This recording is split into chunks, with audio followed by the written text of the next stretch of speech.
Welcome to our Sayali fashion designer channel आणि मी आहे सायली। तर तुम्हा सर्वांचं आपल्या आजच्या नवीन अशा छानशा व्हिडिओमध्ये मी मनापासून खूप खूप स्वागत करते। तर कसे आहात तुम्ही? नक्कीच मस्त आणि मजेत असणार आहात। आणि आज मी तुमच्यासोबत खूप छान अशी बाही डिझाईन शेअर करणार आहे।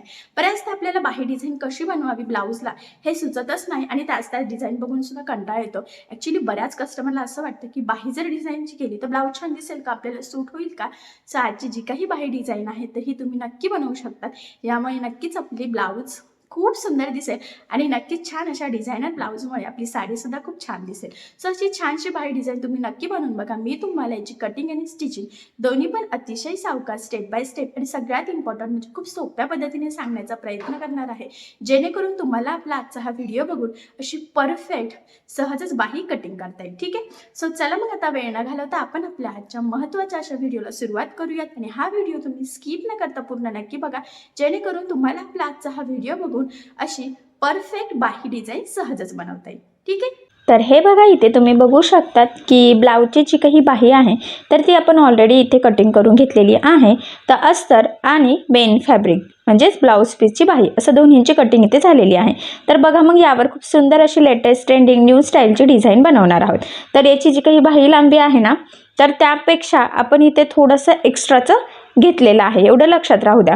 म्हणजे 1-1.5 इंच तरी एक्स्ट्रा म्हटलं तरी सुद्धा चालेल। त्याचबरोबर याची जी काही आपली बाहीची घडी असते त्यापेक्षा 1 इंच कमी होत असते। ठीक आहे, आणि याची कॅप हाईट आपण घेतलेली आहे 3 इंच।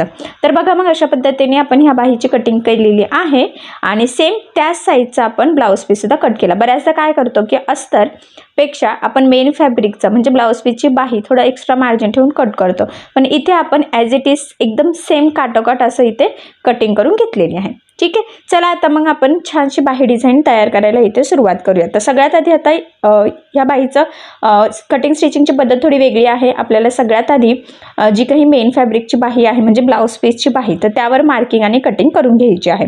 तर बघा, इथून आपल्याला 2 इंचाला मार्किंग करून घ्यायची आहे। तर इथे थोड्या थोड्या अंतरावर 2-2 इंचाची मार्किंग करून घेऊयात आणि ते आपण आतल्या साईडने करून घेत आहोत, लक्षात राहू द्या। तुम्ही वरच्या साईडने सुद्धा करू शकतात, काही प्रॉब्लेम नाही। आणि या पद्धतीने लाईन ड्रॉ करून घ्यायची आहे।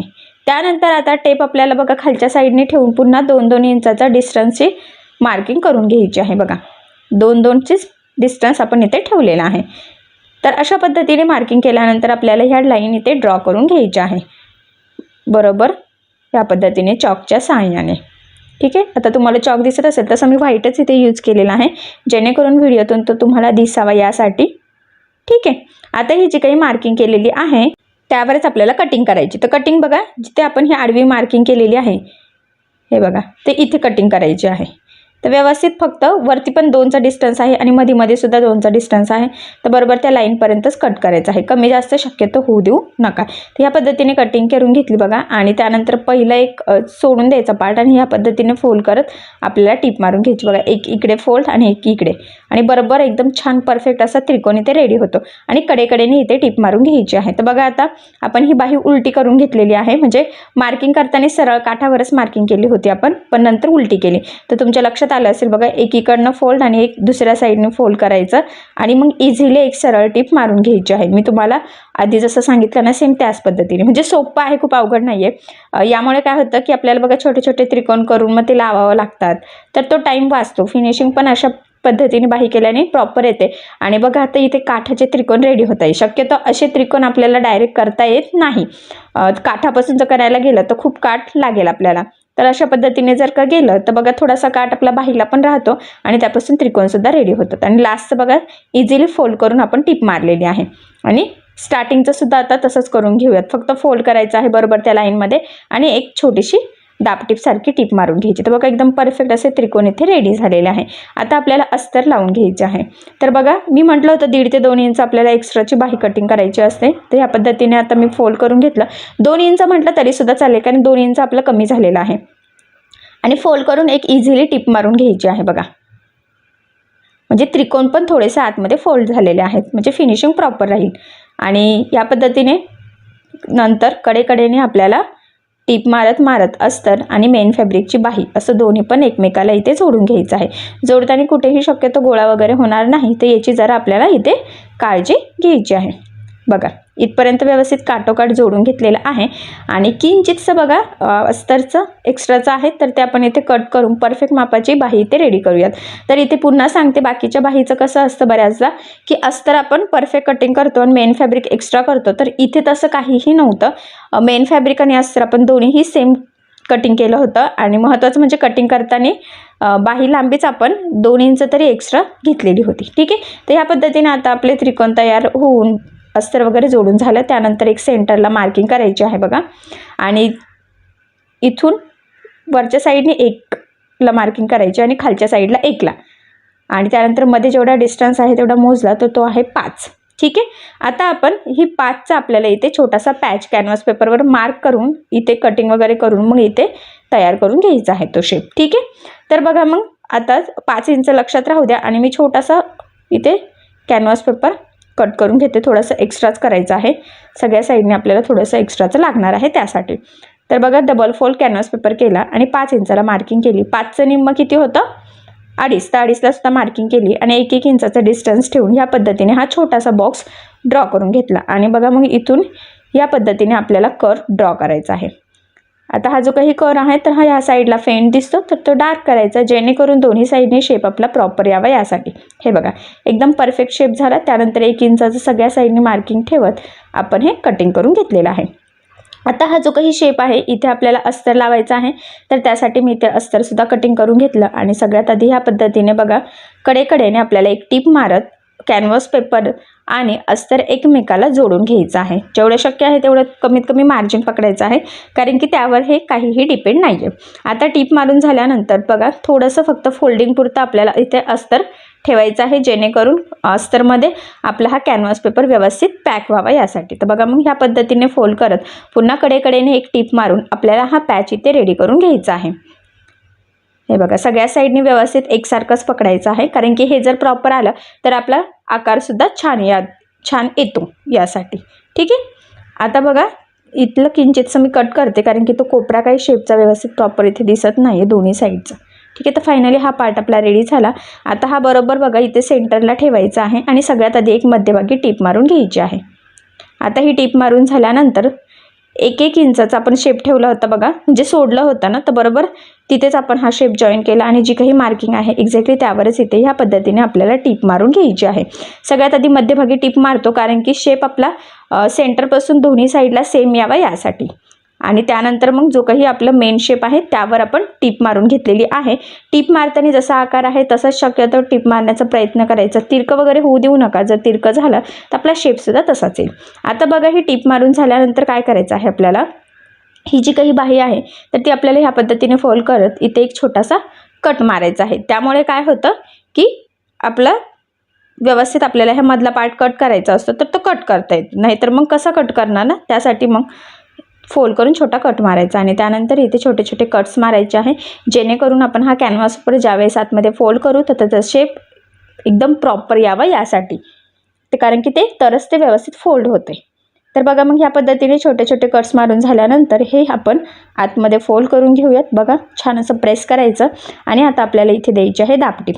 तर दाबटीप देताना इथे आतला कॅनव्हास पेपरचा अस्तर कॅनव्हास पेपर काहीही वरती दिसणार नाही याची काळजी घेत दाबटीप देऊन घ्यायची आहे जेणेकरून प्रॉपर फिनिशिंग सहित आपली इथे बाही रेडी होईल. नाही तर बऱ्याचदा काय होतं की ते वरती जर दिसलं तर प्रॉपर असा आकार येत नाही, त्यामुळे काळजीपूर्वक आपल्याला इथे व्यवस्थित दाबटीप देऊन घ्यायची. आता हा पार्ट आपला ह्या पद्धतीने इथे छानसा फिनिशिंग सहित रेडी झाला. त्यानंतर आता ब्लाऊज पीसचा छोटासा कपडा घ्यायचा आहे आपल्याला. बघा ॲक्च्युली मी फक्त इथे बाही कटिंग करून घेतली होती, बाकीचं बऱ्यापैकी कटिंग माझी बाकी आहे. सो बघा मी इथून उरलेल्या पार्टमधून छोटासाच पार्ट इथे कट करून घेत आहे. हे बघा फोल्ड करून बघते आणि हा जो काही पार्ट कट केलेला आहे यापासून आपल्याला बो रेडी करायचा. तर बघा मी उलटं केलेलं आहे आणि इथून एक टीप मारून घेते. एकदम सिंपल टीप मारायची, शक्यतो डबल टीप दिली तरीसुद्धा चालेल. ठीक आहे, आता इथे टीप मारून झाल्यानंतर ह्या पद्धतीने हे सरळ करायचं आहे. जिथे जॉईंट होतं तर ते आतल्या साईडने घ्यायचं आहे आणि ह्या पद्धतीने छोट्या छोट्या प्लेट्स टाकायच्या आहे. बघा तुम्ही डायरेक्ट सुई धाग्याने सुद्धा इथे मध्यभागी पॅक करू शकतात, काही प्रॉब्लेम नाही. पण मग मी आता इथे मशीनवरच करते त्यामुळे बघा ह्या पद्धतीने व्यवस्थित एकसारख्या प्लेट्स टाकून बरोबर सेंटरला टिप मारायची आहे. ॲक्च्युली टिप म्हणण्यापेक्षा डबल टिप द्यायची, म्हणजे ते व्यवस्थित लॉकसुद्धा होईल.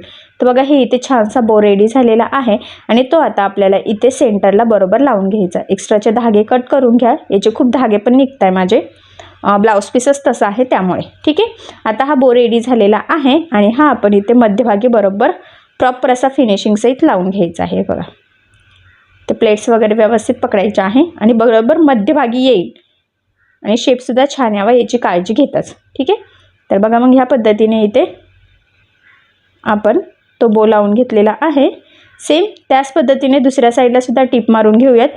डबल टिप द्यायची शक्यतो, म्हणजे ते बो निघण्याचे चान्सेस राहणार नाही. नाही तर बऱ्याचदा एका धुण्यात वगैरे निघण्याचे चान्सेस असतात, त्यामुळे शक्यतो डबल टिप देऊन घ्यायची. आता बघा हा बो एकदम प्रॉपर असा फिनिशिंग सहित आपण इथे लावून घेतलेला आहे आणि त्यानंतर काय करायचं आहे, आता हा जो काही आकार आहे ना, इथे मी एक लेस लावते. तुम्ही नाही लावली तरी चालेल किंवा लावली तरी चालेल, तुमच्यावर ते डिपेंड आहे. तुम्ही सिंपल गोल्डन लावू शकतात, कॉन्ट्रास्टसुद्धा लावू शकतात, जसं काठाचा कलर आहे तसा. सो इथे मी गोल्डन आणि काठाचा कलरच्या कॉम्बिनेशनची लेस घेतलेली आहे बघा, त्रिकोणची. आणि सध्या त्रिकोणच्या बाहीचं खूप ट्रेंडसुद्धा चालू आहे, सो ती छान वाटेल असं मला तरी वाटतंय. सो ठीक आहे, चला मग आता तीच लेस मी इथे लावून घेते. तर मॅचिंग गोल्डन कलरचा दोरासुद्धा इथे मी ओवून घेतलेला आहे, कारण की प्रॉपर फिनिशिंग यावी यासाठी. तर बघा आता इथून लावायला मी सुरुवात करते बरोबर, आणि व्यवस्थित थोडं थोडं पकडत एकसारखी आपल्याला टिप मारत ही लेस सोडून घ्यायची. लेस लावताना काळजी घ्यायची आहे की आपला जो काही आकार इथे तयार झालेला आहे तर तो चेंज होणार नाही. नाही तर बऱ्याचदा काय होतं की शेप बरोबर आपण कटिंग स्टिचिंग करतो, पण लेस प्रॉपर लागली गेली नाही तर आकार चेंज होतो. आपल्याला जसा हवा तसा प्रॉपर फिनिशिंग सहित सुंदर असा तो दिसत नाही. त्यामुळे अतिशय सावकाश थोडं थोडं पकडत व्यवस्थित काळजीपूर्वक इथे आपल्याला ही लेस लावून घ्यायची आहे. आणि इथे थोडी एक्स्ट्राची ठेवलेली आहे फक्त फोल्डिंग पुरता, आणि ती प्रॉपर अशी फोल्ड करून आता ह्या लेसला आपण डबल टिप देऊन घेऊयात. तर बघा मी नेहमीच सांगत असते आणि आताही पुन्हा सांगते की शक्यतो लेसला डबल टिप देत चालायची. लेस तुमची जाड बारीक कशी असो, कारण की त्यामुळे काय होतं की लेस पॅक असली की ती लवकर निघण्याचे चान्सेस नसतात, ती तरंगतसुद्धा नाही आणि प्रॉपर अशी छान फिनिशिंगसुद्धा येते.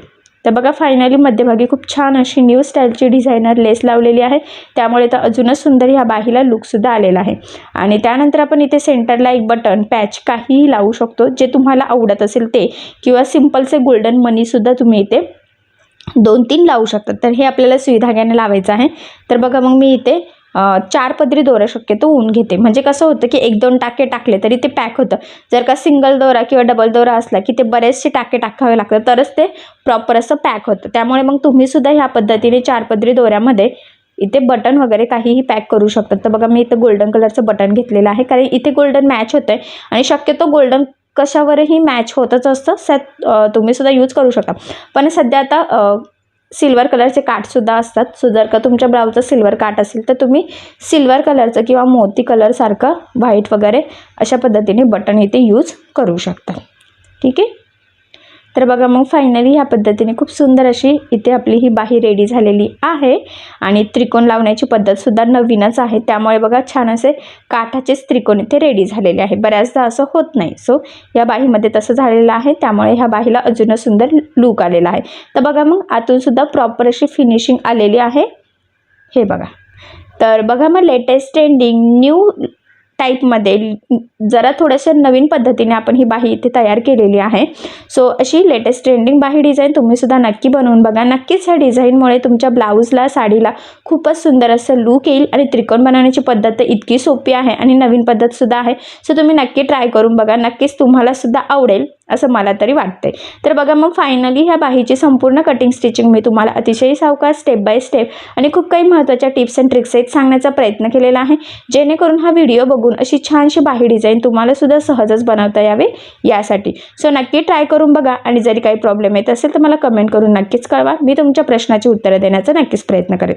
तर तुम्हाला आपला आजचा व्हिडिओ कसा वाटला हे मला कमेंट करून नक्की कळवा. त्याचबरोबर आपला व्हिडिओ आवडला असेल, आजची लेटेस्ट ट्रेंडिंग अशी छानशी बाही डिझाईन आवडली असेल तर आपल्या व्हिडिओला लाईक करायला विसरू नका. आणि असेच नवनवीन छानसे व्हिडिओज बघण्यासाठी आपल्या सायली फॅशन डिझायनर या चॅनलला लाईक करा, शेअर करा आणि सबस्क्राईब करायला विसरू नका. आणि ज्यावेळेस तुम्ही सबस्क्राईब कराल त्यावेळेस त्यासमोरील बेल आयकॉन हे नक्की प्रेस करा. त्यामुळे काय होईल, जेव्हा मी नवीन व्हिडिओज टाकेल त्याचं नोटिफिकेशन तुम्हाला तुमच्या मोबाईलवर येईल. Okay, thank you.